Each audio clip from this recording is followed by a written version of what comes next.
Saudações a todos e todos em mais uma resenha, um papo rápido sobre história. Hoje nós vamos falar sobre as questões raciais no Brasil. E primeiramente eu vou dar um conceito jurídico, previsto na Constituição, onde no artigo 5º da Constituição fala que o crime de racismo é imprescritível e inafiançável. Além disso, o racismo representa quando uma pessoa acredita que uma pessoa, um grupo, defende que existem, primeiro, raças. Hoje, a melhor literatura na ciência defende que não existem raças humanas, existe uma única raça e o que nos difere de cor, de cultura, de língua, nós chamamos de etnia.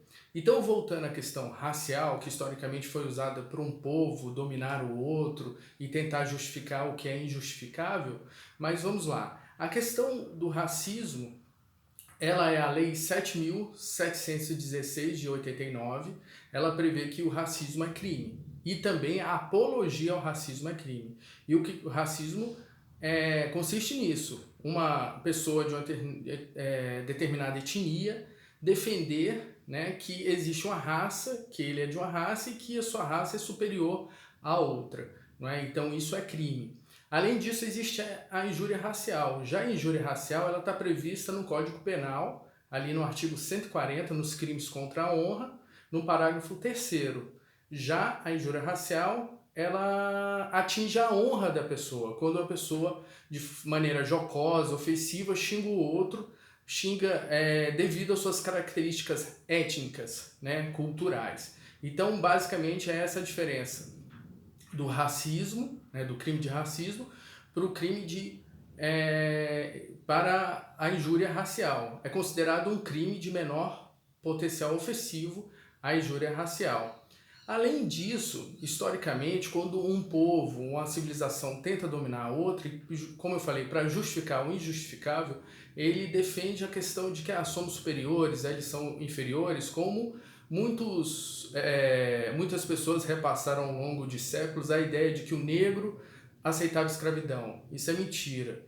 Aliás, quando a gente vai ensinar hoje a história do Brasil, a gente tem que falar o seguinte, não a escravidão negra, mas sim a resistência contra a escravidão negra, falando dos quilombos, falando da capoeira como objeto de resistência, falando do banzo também como uma resistência, do dizer não, de não se deixar submeter à escravidão. Então, assim, dos movimentos abolicionistas, das várias lideranças, Zumbi, Dandara, João Cândido, entre outros, entre homens e mulheres que temos aí na história do Brasil, que lutaram contra a questão racial e que, embora oficialmente em 13 de maio de 1888 tenha se abolido a escravidão, todos nós sabemos que não houve políticas de inserção a esse povo antes, brutalmente, injustamente escravizado, onde eles não tinham direitos e estavam na condição de mercadoria. E quando acabou-se a escravidão, não houve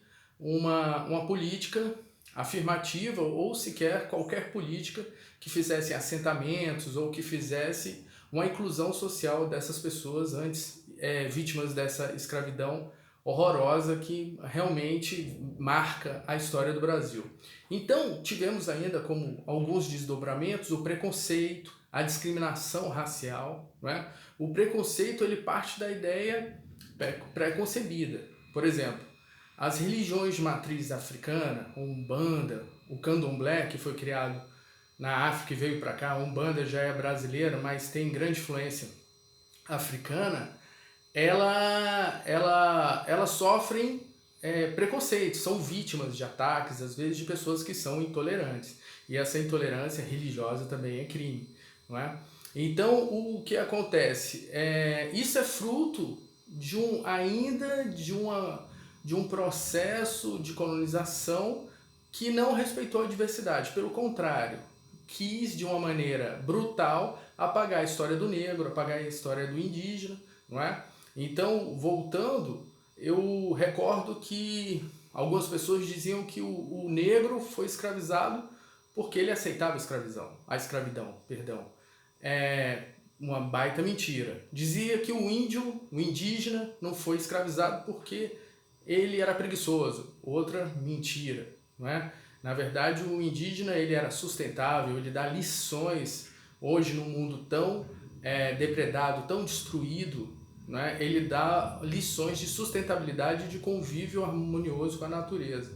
Então, muito eles têm, tanto a cultura africana quanto a cultura indígena, que faz parte da nossa cultura, tem para nos ensinar.